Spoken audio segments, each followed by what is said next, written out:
ሰላም ጤና ይስጥልን የተወደዳችሁ ቤተሰቦቻችን ከግሎባል ፋኖ ሚዲያ የዕለተ ቅዳሜ ሐምሌ 5 2018 ዓ.ም የዕለቱን ትኩስና አዳዲስ መረጃዎችን ይዘን ቀርበናል። እስከ መጨረሻዎቹ አብራችሁን ቆይታ እንድታደርጉ በአብሮነት እንጋብዛለን።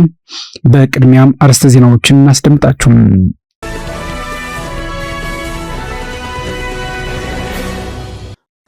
ህወሓት አርሚ 7 እያለ የሚጠራው ቡድን በወልቃይት ጠገዴ ሰቲት ሁመራ ዞን በኩል ጥቃት መክፈቱ ተገለጸ።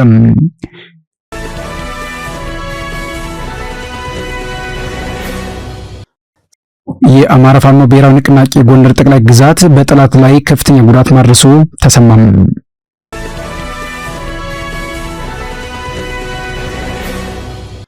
የአማራ ክልል መንግስት ለፋኖ ታጣቂዎች የውይይት ጥሪ ማቅረቡ ተገለጸ።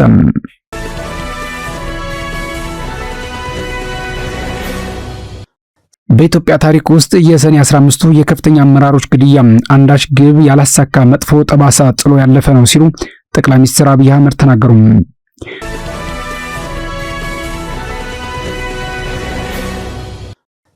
እኒና ሌሎች መረጃዎችን በዝርዝር እናስደምጣችኋለን።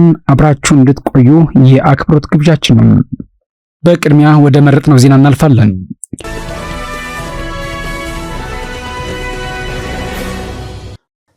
ትነግ አርሚ 7 እያለ የሚጠራው ቡድን በወልቃይት ጠገዴ ሰቲት ሁመራ ዞን ጥቃት መክፈቱ ተገለጸ።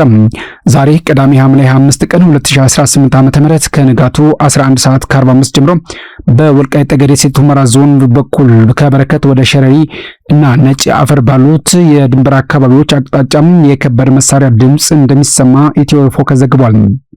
በወልቃይት ጠገዴ ሰቲት ሁመራ ዞን በኢትዮ ሱዳን ድንበር ከሌሊቱ ጀምሮ በከባድ መሳሪያ የታገዘ ውጊያ እየተካሄደ መሆኑ የተሰማ ሲሆን የውጊያው አውድ ሙሉ በሙሉ በሚባልለት ደረጃም ጦርነት ስለመጀመሩ የሚናገር መሆኑ በአካባቢው የሚወጡ መረጃዎች ለማወቅ ተችሏል። እንደ ምንጮቻችን ዘገባ ከሆነም ተኩሱና ከባድ መሳሪያው ድምጽ ከበረከት ወደ ሸረሪና ነጭ አፈር ባሉት የድንበር አካባቢዎች አቅጣጫ ነው የሚጠቁሙት ብለዋል ምንጮቻችን። ከእኩለ ሌሊት ጀምሮ የተከፈተው ውጊያ በከባድ መሳሪያዎች የተደገፈ እንደሆነ ተጠቅሶ እስከ ረፋዱ ድረስ ይህ ድምጽ እንደሚሰማም ተገልጿል። ትነግ ማይካድራ ላይ ንጹሃንን ጨፍጭፎ በሄደውና የአልቡርሃን ጦር አካል ሆኖ በሌላ ሀገር ጦርነት ሲሳተፍ በከረመው ታጣቂው በኩል ጦርነቱን አስጀምረዋል ሲሉም ምንጮቻችን ገልጸዋል። ትነግ አርሚ 7 እያለ የሚጠራው ቡድን በተደጋጋሚ ወደ ወልቃይት ጠገዴ ጥቃት እያደረገ ሲሆን ሌሊት ባደረገው ትንኮሳም ጦርነቱን አስጀምሮታል። የወጡ መረጃዎች እንደሚያመለክቱት በአካባቢው የተቀሰቀሰው ይህ ግጭት በእግረኛና በሜካናይዝድ ክፍሎች የታገዘ ከፍተኛ የጦርነት እንቅስቃሴ ፉል ስኬል ሲሆን የሁለቱም ወገኖች በከባድ መሳሪያዎች የታገዘ የተኩስ ልውውጥ እያደረጉ እንደሚገኙ ተጠቁሟል። ይህ በሸረሪ አካባቢ የተነሳው ከባድ ውጊያ ሰሞኑን ከሁለቱም ወገኖች በኩል ሲስተጋቡ ከነበሩ የቃላት መልሶች እንዲሁም የሚዲያ ውጥረቶች በኋላ የተከሰተ መሆኑ ተመላክቷል። ወቅታዊ ሁኔታ ተከትሎም የተከሰተው ይህ ግጭት ወደ ሌሎች ግንባሮችና አካባቢዎችም ሊስፋፋ ይችላል በሚል በአካባቢው ነዋሪዎች እና በሕዝቡ ዘንድ ከፍተኛ ስጋት መፈጠሩም እየተገለጸ ይገኛል።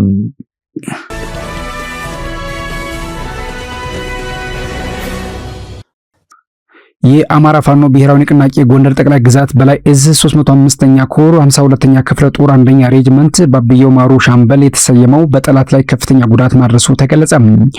የ305ኛ ኮር ህዝብ ግንኙነት መምሪያ ኃላፊ የሆኑት አርበኛ ባንዲራው ግርማይ ለግሎባል ፋኖ ሚዲያና በማህበራዊ ሚዲያ እንደገለጹት በቀን 22 11ኛ ወር 2018 ዓ.ም በማዕከላዊ ጎንደር ዞን ላይ አርማጭሆ ወረዳ ልዩ ስሙ አይነቷ ቀበሌ ልዩ ጎጡ ጉድጓዲት ከሚባል ቦታ ጥምር የጠላት ኃይል ላይ ከፍተኛ ኪሳራ እንዲደርስበት ተደርጓል ብለዋል። ኃላፊው አክለውም ከጧቱ 1 ሰዓት ተኩል የተጀመረው ውጊያ እስከ 7 ሰዓት ተኩል የቆየ መሆኑን ጨምረው ገልጸዋል።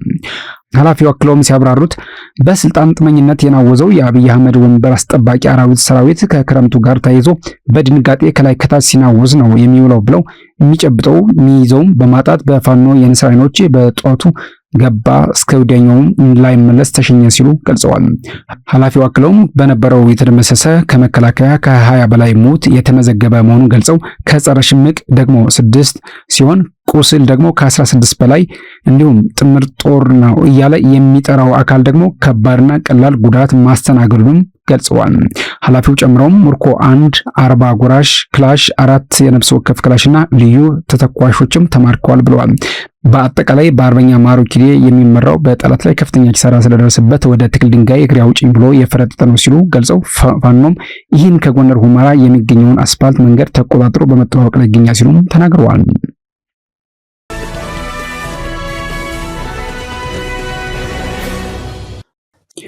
የአማራ ክልል መንግስት ለፋኖ ታጣቂዎች የውይይት ጥሪ አቀረበም።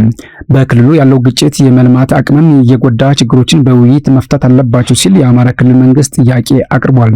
በአማራ ክልል እየተካሄዱ ያሉ ግጭቶችና ጦርነቶች በክልሉ ያለውን የመልማት አቅምን እየጎዱ መሆናቸውንና ችግሮችን በውይይት መፍታት እንደሚገባ የምክር ቤቱ አፈጉባኤዋ ፋንቱ ተስፋዬ ተናግረዋል። አክለውም አሁን ያለው የክልሉ የጸጥታ ስጋት በቀላሉ ሊታይ አይገባም ሲሉ የፋኖን እንቅስቃሴ ቃል በቃል ባይጠቅሱም ስጋታቸውን ግን አልሸሸጉም። አፈጉባኤዋ ይህን ያሉት በትናንትናው ዕለት በጀመረው የክልሉ ምክር ቤት 6ኛ መደበኛ ጉባኤ ላይ ንግግር ባደረጉበት ወቅት በመሆኑ ይህም የፋኖን ትግል ቀን በቀን አጀንዳ በማድረግ የክልሉ መንግስት መጨነቁን ነው መረጃዎች የሚጠቁሙት። አፈጉባኤዋ ሀገሪቱ ትልቅ እቅድና ታሪክ ያላት ብትሆንም በስልጣኔም ደረጃ ሲታይ ሰፊ ውስንነት ያላት ዜጎቿም ከጉስቁልና የተላቀቁ አይደሉም በማለትም ጠቁመው በክልሉ ያለው ችግር ከፍ እያለ መሆኑን በማንሳት መፍትሄ እንደሚያስፈልግና በትጥቅ ትግል ላይ ያሉት አካላት ጋር ቀርቦ መነጋገር አስፈላጊ መሆኑን በጥብቅ አሳስበዋል። የአማራ ክልልም ውስንነት አለበት ያሉት አፈጉባኤዋ በአንዳንድ የልማትና የመልካም አስተዳደር መለኪያዎች ሲታይ ችግሩ ከፍ ያለ መሆኑን በተደጋጋሚ በምክር ቤቱ እንደመከሩበትም ተናግረዋል። ግጭትና ጦርነት የመልማት አቅምን እየጎዳ መሆኑን የጠቆመው የክልሉ ምክር ቤት ጦርነቱን ወይንም ተቃርኖዎችን በውይይት መፍታት አለብን ሲልም ለአስፈጻሚው አካላት ማስጠንቀቂያ ሰጥቷል። የወጡ እቅዶችንም ተግባራዊ ለማድረግ ምክር ቤቱ የተሰጠውን ተልዕኮ መወጣት እንዳለበትም አሳስበዋል። ከዚህ በተጨማሪ ምክር ቤቱ ከመነጋገር ያፈነገጡ የክልሉ መንግስት እንቅስቃሴ የተገደበና አደጋ ላይ የሚጥል በክልሉ ባለው ግጭትም ዋጋ የሚያስከፍል ነው በማለት አሳስቦ ዘላቂነቱ ችግር ውስጥ ይወድቃል ያሉ ሲሆን እውቀት ላይ ተመስርቶ ሁለቱን ባማከለ መልኩ በተቀናጀና በተናበበ ሁኔታ የህዝብ ጥያቄ እንዲመለሱ ጥረት ማድረግ ለምክር ቤቱና ለአስፈጻሚው አካል ቀዳሚ ተግባሩ እንደሆነም አሳስቧል። ይህ በእንዲህ እንዳለ በአማራ ክልል አመራሮች መካከል በመከፋፈሉ እንደቀጠለ መሆኑን የክልሉ ርዕሰ መስተዳደር አረጋግጧል። የፋኖ ታጣቂዎች ከህወሓትና ሌሎች ኃይሎች ጋር በመቀናጀት ጥቃት እየሰነዘሩ ነው ሲሉ የከሰሱት የክልሉ ርዕሰ መስተዳድሩ አቶ አረጋ ከበደ አሁንም ግጭቶቹ እየተስፋፉ ነው ሲሉም በመግለጽ በዚህ መሃል የአመራር መከፋፈል እንዳለም አመራሮቻቸውንም ከሰዋል።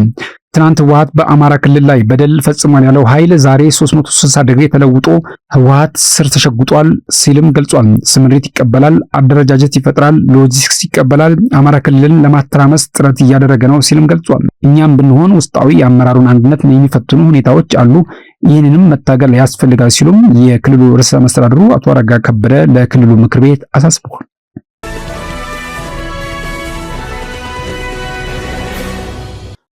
በኢትዮጵያ ታሪክ ውስጥ የሰኔ 15ቱ የከፍተኛ አመራሮች ግድያ አንዳች ግብ ያላሳካ መጥፎ ጠባሳ ጥሎ ያለፈ ነው ሲሉ ጠቅላይ ሚኒስትር አብይ አህመድ ተናገሩ። ሰኔ 15 ቀን 2011 ዓ.ም በአማራ ክልልና በአዲስ አበባ የተከሰተው አሳዛኝ ድርጊት በሰውት የመረጃ ግምገማና በሁለት እግር ለማንከስ የተደረገ የፖለቲካ ስሌት የተከሰተ ጥቁር ጠባሳ መሆኑን ጠቅላይ ሚኒስትር አብይ አህመድ ገልጸዋል። ጠቅላይ ሚኒስትሩ ከአሚኮ ጋር በነበራቸው ቆይታ እንደገለጹት በወቅቱ ያጋጠመውን ሁኔታ ሲያብራሩ ድርጊቱ ለሀገር ለውጥ ከፍተኛ ሚና የነበራቸውን እንደ ዶክተር አምባቸውና ጄኔራል ሰዓረ ያሉ ቁልፍ የለውጥ ኃይሎችን ያሳጣ፣ በፖለቲካ አመራሩ መካከል የነበረውን መተማመን ያቀዘቀዘና በኃይል ስልጣን ለመያዝ የሚደረግን አጥፊ የፖለቲካ ባህል ያስቀጠለ መሆኑን ተናግረዋል። ጠቅላይ ሚኒስትሩ አሁንም ድረስ በኢትዮጵያ ፖለቲካ ውስጥ እያንዣበበ ያለውን አደገኛ የትርክት ስብራት አጥብቀው ኮንነዋል። ገዳይም ሟችን በኩል ደረጃ በጀግንነት የሚወደሱበት ሁኔታ አደገኛ የፖለቲካ ብዥታ መሆኑን ጠቅሰው ታሪክን እያንሻፈፉና እየመረጡ ማቅረብ የነገውን ትውልድ ዋጋ የሚያስከፍል በመሆኑ ታሪክ እንዳለ በትክክለኛው መንገድ መቀመጥ እንዳለበትም አሳስበዋል። የሰኔ 15ቱን ክስተት አስመልክቶም በወቅቱ ስለተሰጠው መግለጫ ሲያራግቡ የነበሩት የሴራ ትንተናዎችም እውነቱን ለመቅረብ የሞከሩ መሆኑን ጠቅሰው ድርጊቱ ከጅምሩ ምንም ግብ ያላሳካና በኢትዮጵያ ታሪክ ውስጥ በጠባሳነቱ የሚታወስ ዘግናኝ አጋጣሚ ነው ሲሉም አስታውሰዋል። የወሰንና የማንነት ጥያቄዎች ለአጭር ጊዜ እፎይታ ተብሎ በአንድ ወገን ፍላጎት መመለስ አይቻልም ሲሉም ተደምጠዋል። ጠቅላይ ሚኒስትር አብይ አህመድ በአማራ ክልልም ሆነ በሌሎች አካባቢዎች የሚነሱ የወሰንና የማንነት ጥያቄዎችን ለአጭር ጊዜ እፎይታ ብሎ በአንድ ወገን ፍላጎት ብቻ መመለስ እንደማይቻልና ጉዳዩ በህግ አግባብና በሀገራዊ ምክክር ዘላቂ መፍትሄ እንደሚያገኝ ጠቅላይ ሚኒስትር አብይ አህመድ ተናግረዋል። የወልቃይትን ጉዳይ እንደ አብነት በማንሳት በትግራይም ሆነ በአማራ ክልል በኩል የሚነሱ ጥያቄዎች መኖራቸውን ጠቁመዋል። ዘላቂ መፍትሄው የሁለቱንም ህዝቦች ጥቅም የማይጎዳ በውይይትና ሁለቱም አሸናፊ በሚሆኑበት ህገ መንግስታዊ መንገድ ካልሆነ መልሶ ለግጭት የሚዳርግ ቆይቶ የሚፈነዳ ቦምብ ይሆናል ሲሉም ስጋታቸውን ጨምረው ገልጸዋል። በሌላ በኩል ከለውጡ ማግስት ጀምሮም በርካታ ዋና ዋና ጥያቄዎች ምላሽ ማግኘታቸውን ጠቅላይ ሚኒስትሩ የገለጹ ሲሆን በዚህም በፓርቲ ውስጥ የነበረውን የኢዴሞክራሲያዊ አሰራር ማስተካከልና የክልሎችን ራስን የማስተዳደር መብት ማክበር ተችሏል ብለዋል። በተጨማሪም በመንግስት ተቋማት አካታችነትን ማረጋገጥና ተፎካካሪ ፓርቲዎችን በካቢኔና በፖለቲካ ምህዳር ማሳተፍ እንዲሁም አግላይ የነበሩ ትርክቶችን ማረቅም ከተከናወኑ ዋና ዋና ተግባራት መካከል እንደሆነም አስረድተዋል። የተወዳችሁ የግሎባል ፋኖ ሚዲያ ቤተሰቦቻችን ለዕለቱ የያዝናቸው ዜናዎቻችን ይህን ይመስሉ ነበር። አብራችሁን ስለነበራችሁ ምስጋናችን ከልብ ነው። በየቀኑ የምናቀርባቸውን ትኩስና ወቅታዊ መረጃዎችን እንዲደርሷችሁ ላይክ፣ ሼር እና ሰብስክራይብ በማድረግ ቋሚ ቤተሰብ እንድትሆኑ የአክብሮት ግብዣችን ነው። ነገ በዚህ ሰዓት በዕለታዊና አዳዲስ መረጃዎች እንገናኛለን። እስከዚያው ግን ሰላም ዋሉ።